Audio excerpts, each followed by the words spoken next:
You hear me okay? Yes. I've always wanted to make a dramatic entrance to get there, like a late show or something, you know, so thank you for rushing. You're all very welcome, and we'll get straight into it. Mohammed is here as part of an event that you may have seen large billboards about. It's One Young World, which I have to confess I'd never heard of until I heard Mohammed was coming here. And he said to me in a Zoom call, a wee bit dubious, you know, about this group, but you know, they're paying my way over. I always wanted to go to Ireland and particularly to Belfast. So I thought, well, I'll check it out and see what the group's about. And they're one of the first names I came across was just someone who would be well known to us as like a stalwart of civil rights, you know, anti-internment, you know, H blocks, hunger strike, Armagh prison, against strip searching, plastic bullets, collusion, etc. Sir Bob Geldof. And when I say you had that long history here, I wasn't aware that he also had an interest in Palestine, so God help us. So he was here to be awarded Journalist of the Year, and he's just showed me the video of last night, which didn't go down so well. So this is how Mohammed's going to tell you how he was welcomed and given this award, and how he was introduced more particularly. Now remember, this is a writer, someone who uses language, someone who's writing about his country, someone who's very political. So Mohammed, would you like to? Absolutely. Hello everyone, nice to be here. How are you? Good?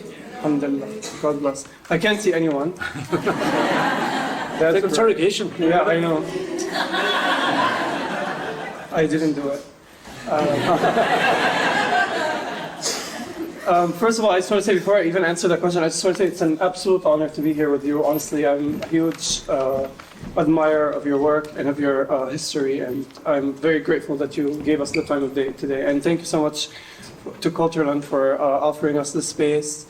And thank you all for coming. You know, what else would you have been doing today? Anyway. Yeah, so in my defense, to go into these awards, honestly, they just paid my travel. You know, it was like a free ticket to the north of Ireland. I was gonna say yes anyway. But anyway, so yesterday during the award ceremony, the person who was presenting me with the award, who is a former BBC correspondent, which we know is like a great thing to be,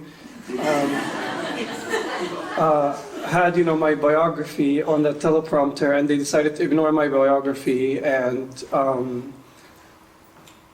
decide to change my location of living from occupied Jerusalem to East Jerusalem, right? Which is something that a lot of journalists do. Because they refuse our narrative on the ground that the entirety of Jerusalem is occupied, and they just, you know, stick to their narratives. And it would have been fine if it's what she said she believed, but it was just like, you know, changing the direct quote from my biography. And because the speech I was giving, you know, I think it's very silly to receive any kind of journalism award unless you're like on a list by the CIA. So I wanted to just like point out how ridiculous this whole thing was, and I thought this incident of this journalist correcting me was the absolute opportunity to do it. So I started calling her out on it, and to my surprise, this lady came up to me as I was speaking, and, you know, started tapping me on my shoulder, trying to interrupt me as I was speaking, so arrogantly, and then she accused me of lying and so on and so forth. But it doesn't matter, it just reveals so much about this arrogance with which foreign correspondents treat Palestinians, even though I was here on foreign ground and I had submitted a biography that was broadcasted on a massive freaking teleprompter. So yeah, warm welcome in Belfast, but otherwise I'm very happy to be here.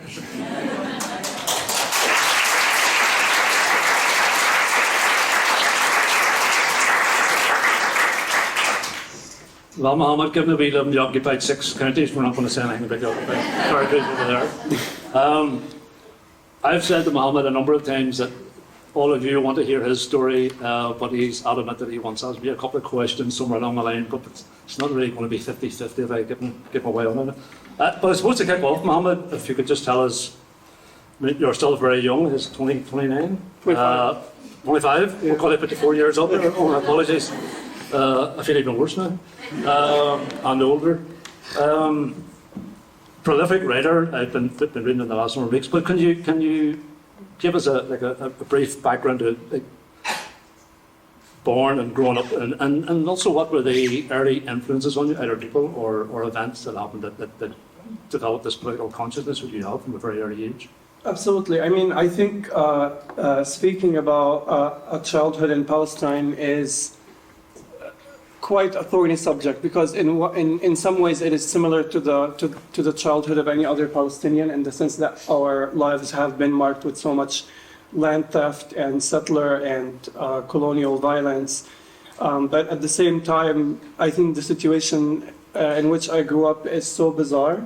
I had an American settler with a New York accent who decided to come to our house and say that God gave them their house, and instead of treating them as ridiculous, they were welcomed and supported by the Israeli judiciary, and they were welcomed and supported by the Israeli police. And you look at this and you think, wow, what a circus. But then you look outwardly and you realize actually every single neighborhood, be it in Jerusalem or the larger colonized Palestine, suffers an equally bizarre situation, be it with fabricated land disputes and real estate disputes, or be it with demolitions and killings and so on and so forth. You grow up in that, and you cannot help but be politicized, because it's the everyday, right? There is absolutely no choice in this, and so many, and I'm sure many people in this audience can relate, but there's not one family that was not touched by the occupation, right? So in the absence of a media infrastructure, in the absence of a civil society, in the face of a civil society so scantily funded, people who are confronted with these tragedies, be it home theft or home demolitions or losing a loved one to the Israeli occupation, they are forced to become kind of one-person media ministries, where you as one person are not only afflicted, but you have to advocate for your own agony because nobody else will do it.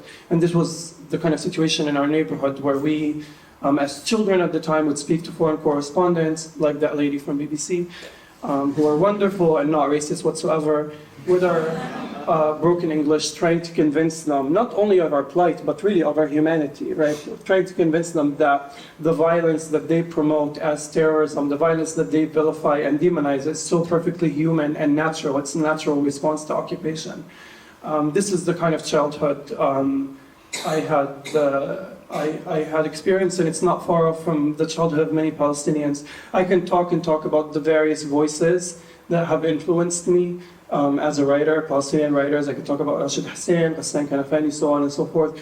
But I want to argue that even if you are not, a well-read person, you pick up a political education just living in a geography so inflicted with violence. Yeah. Okay, you are now a writer and a poet. The first Palestinian writing for The Nation, which is existed from 1800 sometime, if I remember right. But what do you think is the so now your message goes out to a global audience? That's why you're here in Belfast. BBC, but by the way, is a Behaving Better corporation. Oh, really? Just in case you were confused. But for you, what is then the significance? And I suppose also comes with it the tensions of someone from your community who then has to articulate what your community and an audience is, which is away from your community, whilst at the same time remaining very faithful to that community's beliefs and aspirations. Absolutely. I mean, this is, first of all, I just want to make sure, I am not the first Palestinian to write for The Nation. I am the first Palestine correspondent, right? And it's not even something they offered me. I asked them to create that role and give it to me. So it's full-on nepotism. Yeah, I thought I deserved it. But this is a very good question. It's a very convoluted question. It's one I wrestle with often. There's two sides of the coin, right? First of all, you believe in an artist's right to self-expression. You believe in artistic freedom, right? You believe, people should do whatever kind of art they want, even if it's horrible. And on the other hand, the Palestinian people are so scarcely represented in Western spaces, especially, so much so that it unfortunately becomes your responsibility as a person in the public eye to represent the collective, because our politicians are not doing it. There is really no resources provided to our institutions to do it, and so if you manage to somehow get a podium or get a stage, then you owe it, I believe, to the collective. And I know this is a harsh position to have, because some people just want to make abstract art and call it whatever. But in my opinion, you have to become a vehicle and a vessel for the collective. You have to translate what they say, because I see there's such a chasm between Arabic and English. In Arabic, people say things as they are. They call resistance resistance. They celebrate what they want to celebrate, and they condemn what they want to condemn. And in English, we perform to this ethnocentric standard for what it means to be civil and what it means to be engaged in a civil struggle for liberation. And we water down and we sanitize our practices. And so everything I say, nothing about it is new.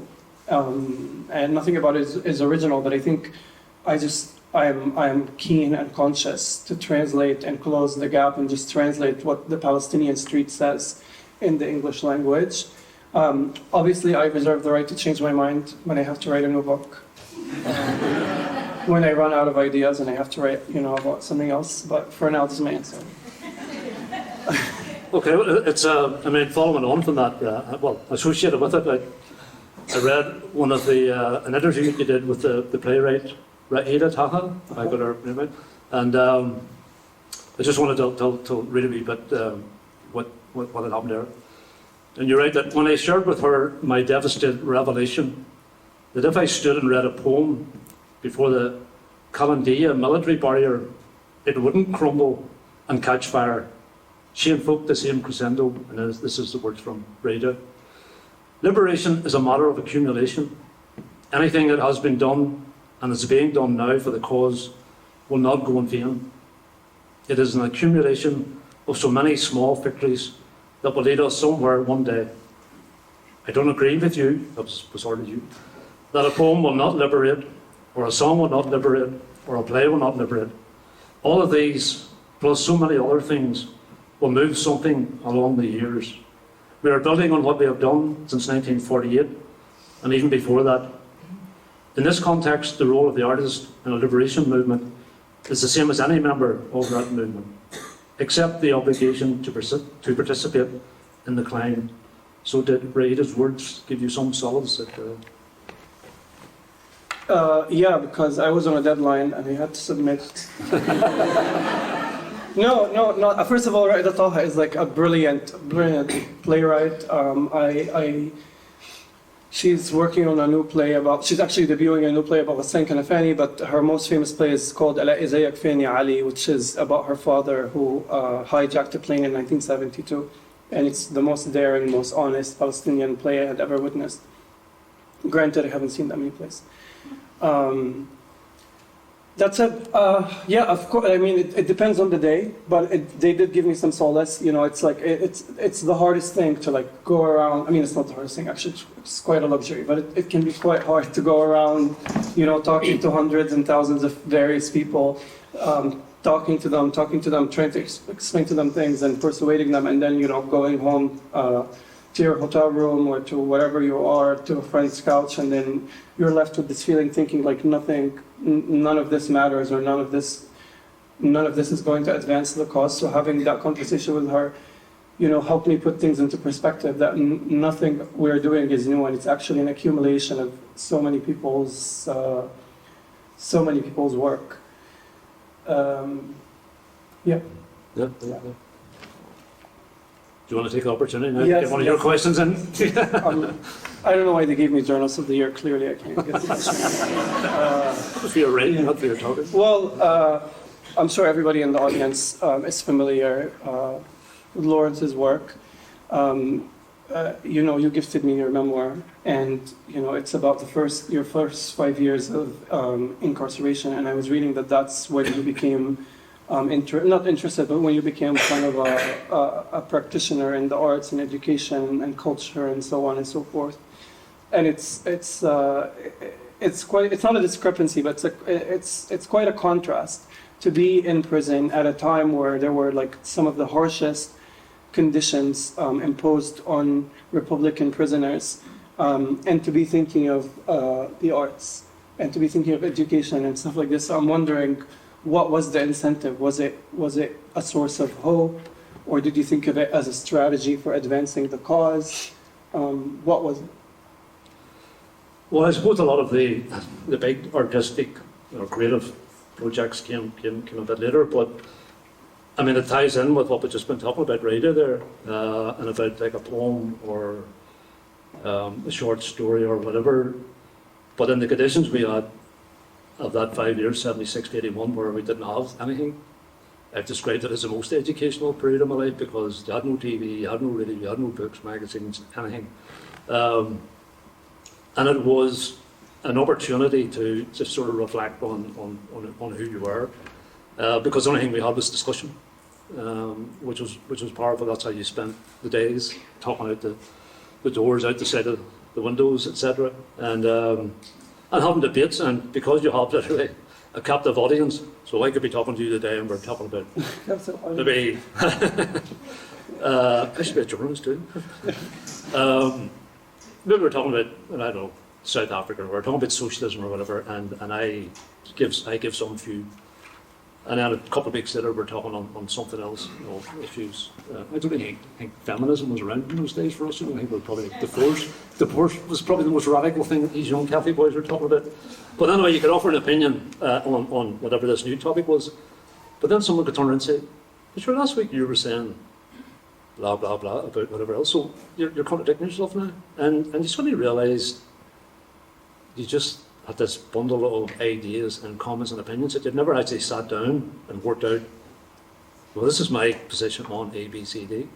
That there was just this mixture of ideas that you picked up from school, from the church, from state, from teachers, from peers. So in that sense, I've always found that period has been the one that gave us, ironically, the chance to sit down and say, what are we really about here, and what is this? But also that was the time when Bobby Sands was writing out, and I've always said to people, it's not like you or I sit down at the computer, type this up, print it out and go and have our coffee. I mean, Bobby had to hide the paper in his body, he had to hide the pen in his body. To write, he had to take it out of his body and write it, and then when he wrote it, he had to wrap it up again, and then he had to smuggle it out of the jail. So the whole act of writing was more than just getting your thoughts down. It was revolutionary in doing it, because you were getting the word out to a community on the outside, and then supported by that community who facilitated the communication. So that was, for me, I suppose that period was one of writing solely about our conditions, and then as it went on to the time of the hunger strike, then writing letters just appealing to people for assistance, but doing that in very large numbers. So the whole act of doing it, I mean, it had to be done without the prison guards knowing it, I suppose started to instill an idea about writing.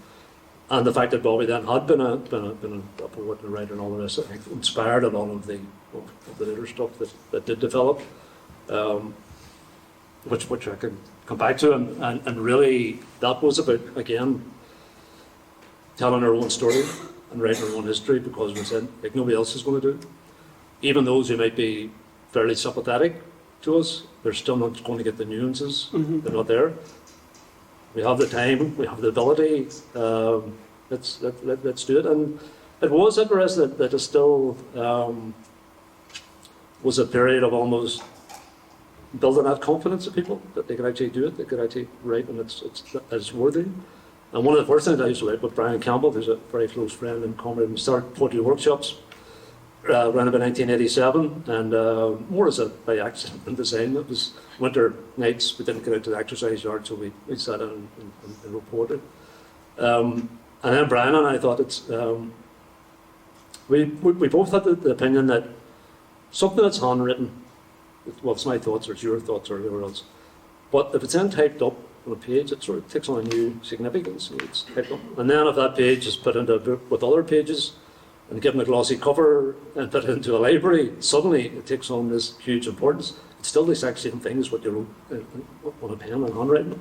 But as a way to, I suppose, just the confidence of people who had contributed in the workshops, we had just got typewriters at the time. It was a time when everybody outside was getting rid of typewriters, they were getting computers. So what do you do with your old typewriter? Well, throw it into the jail, and we got one on wing. And we typed up, or Brian typed up in his classic one finger in each and did it into a small booklet, which is folded over, so it was A5 size and stapled. And we called it Scarchamat, which is shout out in Irish, and distributed. And I think actually having that again really encouraged people. So it was a process of, first of all, having the workshops, but then showing people that it can get out. And I think for some people seeing their writing for the first time in a small booklet, once they get over the embarrassment, well, if I really say that, which I think happened for it, but it's obvious, I suppose, it was a gradual process out there. I want to just come on then to point which is. Thank you for that, too. No problem. No. We can talk more about it after. A wonderful quote that I read in an article that you did called "A Night with Palestine's Defenders of the Mountain." But before I go on to the quote, could you tell us audience here first about the defenders of the mountain? Like, what's the mountain and why are they defenders of it? Who are these people? Yeah. So thank you. That's first of all, thank you for your answer. I want to ask more, but okay, I'll concede. I'll adopt the BBC attitude. So there's a mountain in nearby Nablus, which is a city in the occupied West Bank and occupied Palestine. There's a mountain called Mount Sabih, and it's a mountain which Israeli settlers have taken over and erected a Jewish settlement atop of it. This is a settlement that is illegal even by Israeli law standards. Not that I give a shit about Israeli law standards. And of course, when there are settlers, there are going to be soldiers, and soldier presence meant that so many people who lived nearby the mountain in a village called Beta had been subjected to brutal violence by the Israeli occupation forces, to killings, to raids, to imprisonment, and so on and so forth. And as a result of this, and this also this kind of started in 2020, but it also is a continuation of a legacy of the first Intifada and the second Intifada. But as a part of this, many men from the village started this group called the Defenders of the Mountain, and they would literally sit on top of the opposing mountain, and they would just defend their mountain, confront the occupation forces, and it's men of all ages and even young boys. And actually, my favorite memory when I went to visit them was these, they use all kinds of things. So they'll steal explosives from the Israeli military and they'll throw it back at the military. But one of my favorite things was that even 80-year-old, 90-year-old men would sit on these big rocks with little lasers, and they would just confuse the soldiers with their lasers. So they were facing settler expansion and colonization of their lands, and I just went down there and spoke to them, and I wrote this essay about them. Sorry, long footnote. No. I was intrigued reading it, and the different, even just making noise, and a lot of the settlers moved out because they just couldn't. They're setting off horns and sirens and all the rest of it. But the paragraph I referred to earlier, Ridzik, is because it's I want to lead on to, and this is not so much a question as a comment. And Mohammed has written, when the slayer is the one who gets to answer the questions about the slain, uprisings become clashes, stones become equivalent to automatic weapons, resistance is smeared as terrorism, and history and context are swept under the rug. I thought it resonated very much for me here because language and the importance of it here. I'm sure you've come across the term "the Troubles," which is the euphemism that Britain is used for here, and it's used so widely now, and it's not even contested. I hate it, I have to keep correcting people. So conflict or war, trouble, something happens outside a pub on a Friday night, too much alcohol, 4,000 people dead, it's war. And I mean, if we like looking back, I don't know if you're aware of, we had here the Easter Rising of 1916, followed by the Tan War, War of Independence, whatever you want to call it, followed by the partition of Ireland. If we like looking back in that period and said, oh, you remember the time of the hassle?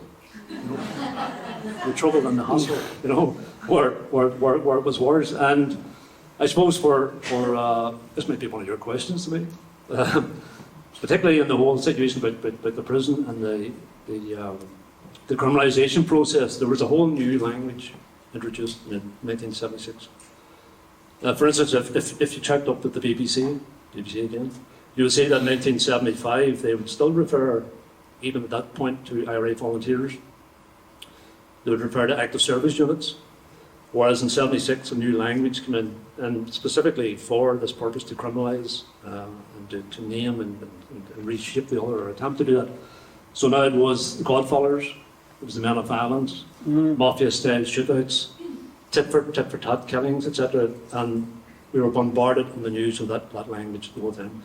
And actually, many years later, I was out of prison and worked with Coistin and Iarkimmy, it's an organisation for former IRA prisoners. There was this woman come over from the BBC in London. The BBC's getting any reporters from the BBC?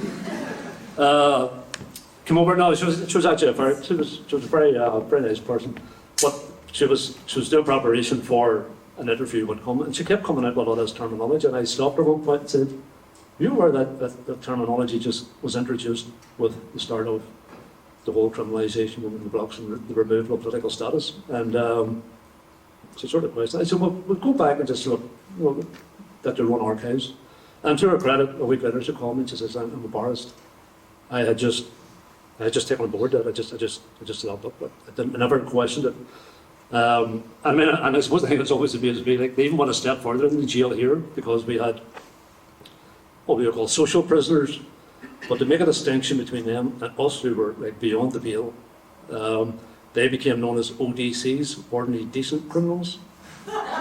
So that was like rapists and murderers, but they were the decent criminals, like we were, the untouchables on our side. So I suppose I just thought when reading a lot of your stuff and that idea, but the people who are doing the killings are the ones who have the power to then write about the killings. Absolutely. And how someone with a stone or a sling or a bottle is the equivalent of someone carrying the most modern automatic rifle.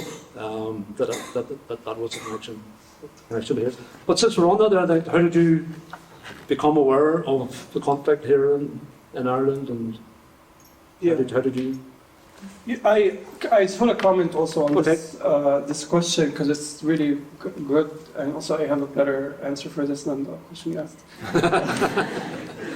Give you time to think. Okay, yeah.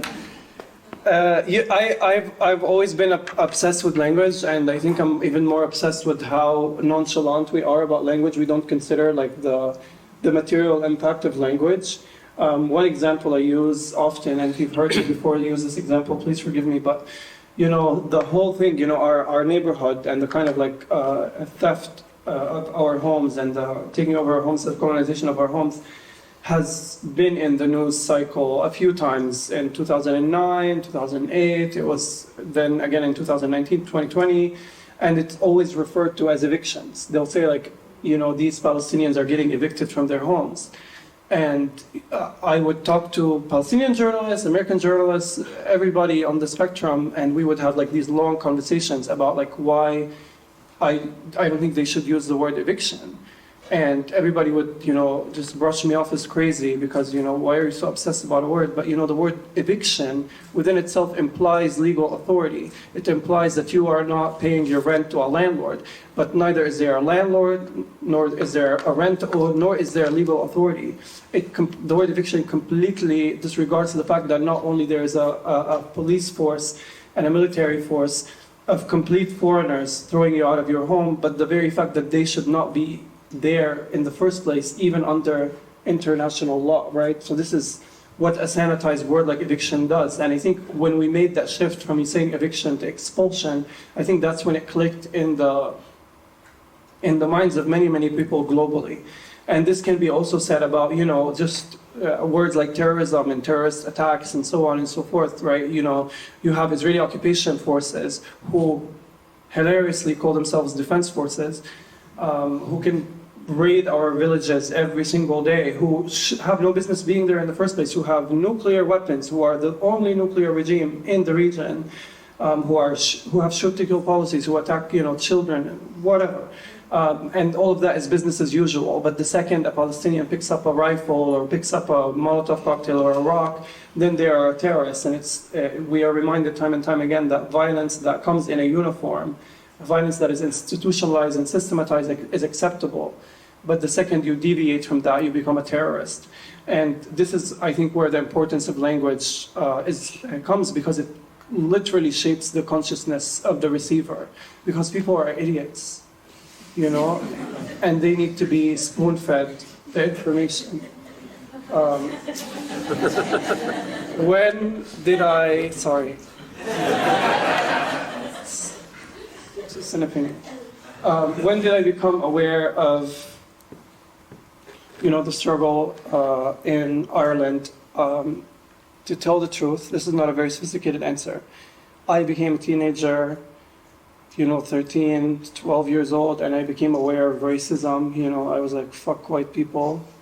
And my dad told me, like, not all white people, And that's how I knew, that's how I learned the Irish people existed.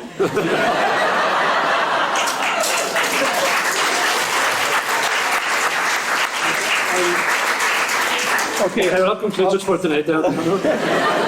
Great, but outside of this joke, I must say, you grow up in Palestine and you see like there's a sentiment of solidarity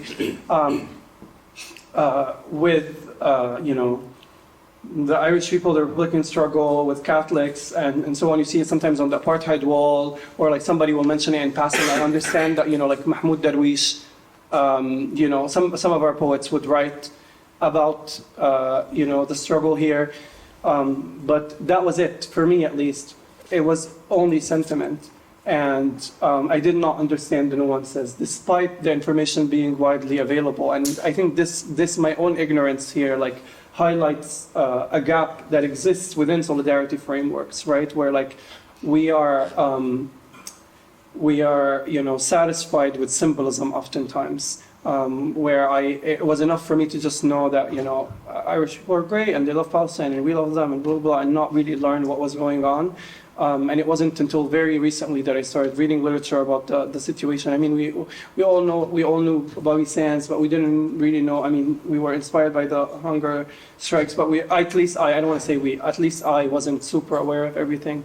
And coming here, it's been incredibly illuminating. I don't want to compare anything too much, but the similarities and the parallels have been illuminating and touching, and just seeing so much reference to Palestine everywhere. I look, especially on these so-called peace walls and so on. Has been really humbling, and I wish I knew sooner. And I'm gonna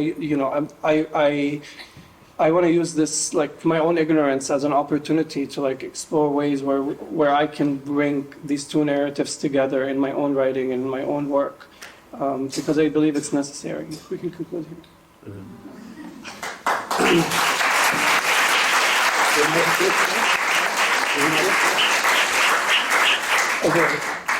Okay, you answered that one correctly, so you can ask the question. Wow. It was saved. Thank God.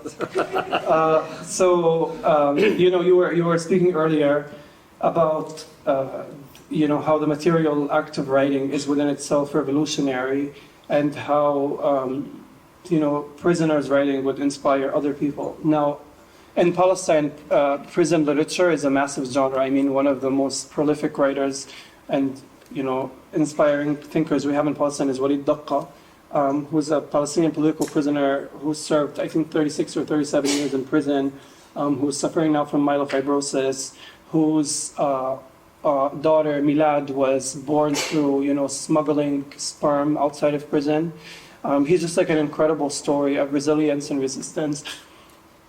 And, I say this, I use this example as a way to preface and to say like how important it is for Palestinians to have prison literature. And,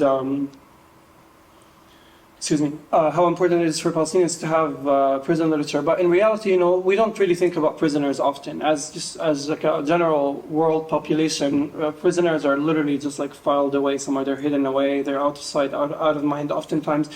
And we don't, not all of us kind of content with the amount of wisdom and insight they have, having experienced, I only was arrested twice. One time I was held for a few hours and I thought it was like the worst thing ever. I can only imagine. We don't content with the idea of being locked up in a cage for years. It's a crazy thing to think about.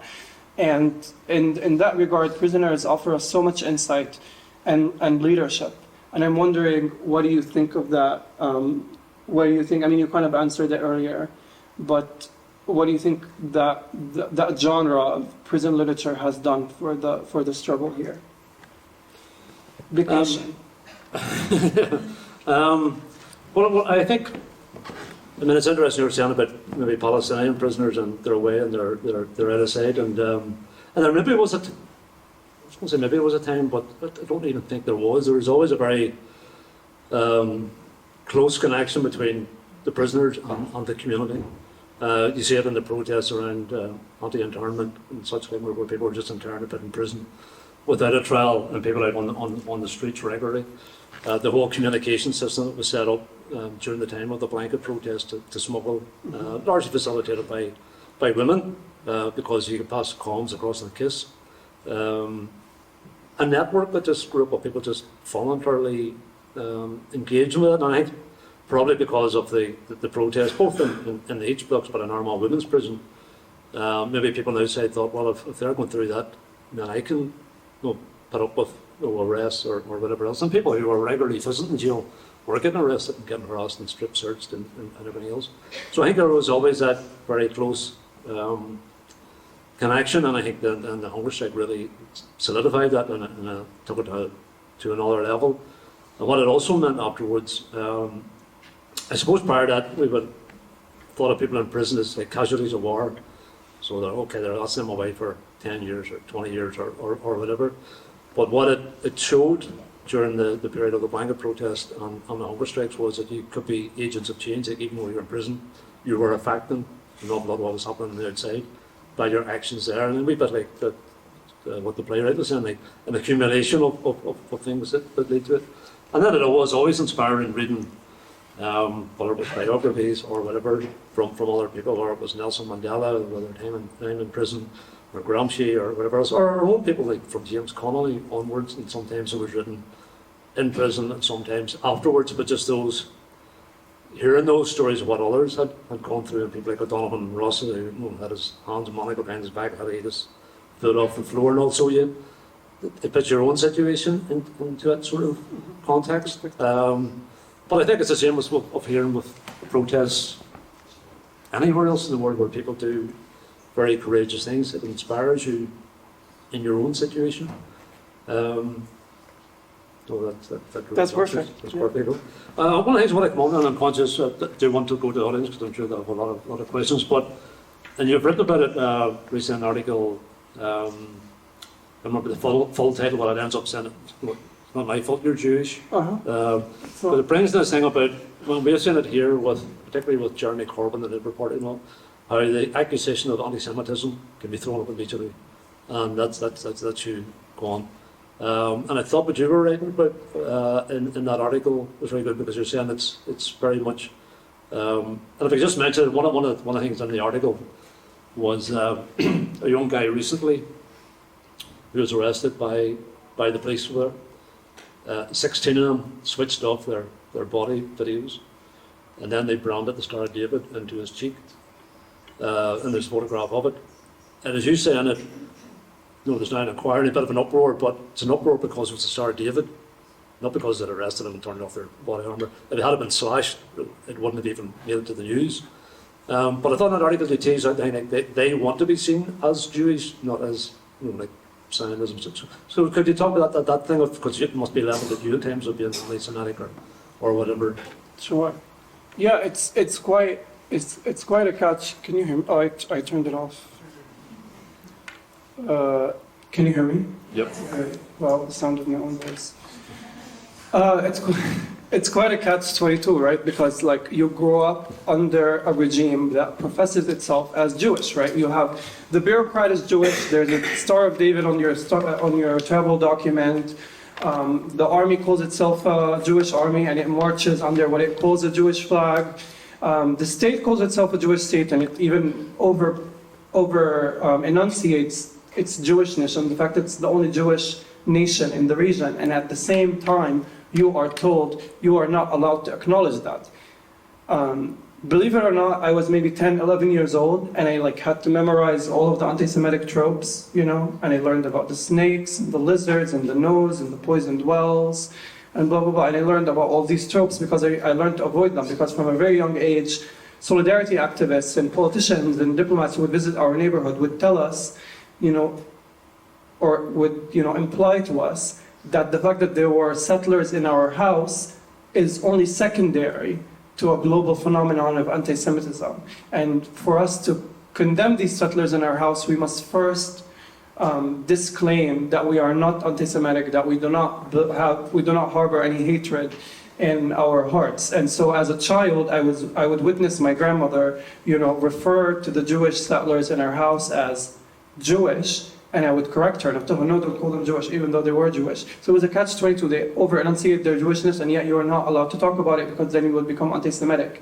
And as I grew older, I realized, this is kind of equating systemic violence in which people's houses are destroyed, people's houses are stolen, people's kids are shot in the street, with semantic violence, where you have, a trope here and there, or like an offensive stereotype. And I just, you think about it, and you think, oh, if I were to say something anti-Semitic right now, it would make national news in the United States.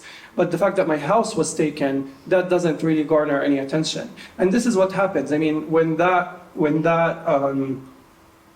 was a man literally, had the Star of David etched onto his skin, and it did not cause the international uproar that the Palestinian president did when he said something anti-Semitic or revisionist or whatever. And I think this is, quite something that we must contend with. It's not our fault. We do not choose who our oppressors are. We do not choose their identity. We do not choose their legacies. We do not choose their past. We do not choose their sufferings. I only subscribe to the truth, right? I only know that today there is a population of millions and millions of Palestinians under siege, blockaded, under military occupation, who suffer greatly, be it lack of a right of movement, or be it the lack of freedom, or be it, just fearing for their lives as they walk down the streets.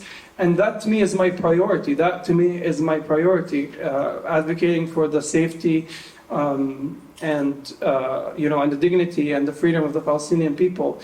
It's no longer my priority to learn about European stereotypes that I had no business creating. I did not contribute whatsoever to any of those stereotypes. And so I wrote this essay as kind of like, what was the word for shout out in Irish? Scorchema. Okay. Scorchema. I kind of just wanted to scream out, because this is such a burden that we burden our children with, our elders with, and to be honest, we have a right to simple ignorance. People are allowed to not know things, especially if the things that we're required to know happened in Europe, very far away from us, and we didn't have anything to do with it. And especially if people are too preoccupied with being occupied. I mean, that's the priority, right?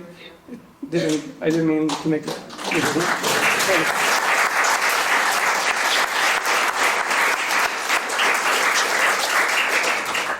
So I want to just challenge everyone to look at the ways in which they give semantics and language a lot more heft then they give systemic, material, and institutionalized violence. And it's not just about the Palestinian-Israeli, so-called conflict or this issue in general, but we do in general. I mean, in the United States, for example, there's so much debate about whether homeless people should be called homeless people or unhoused, right?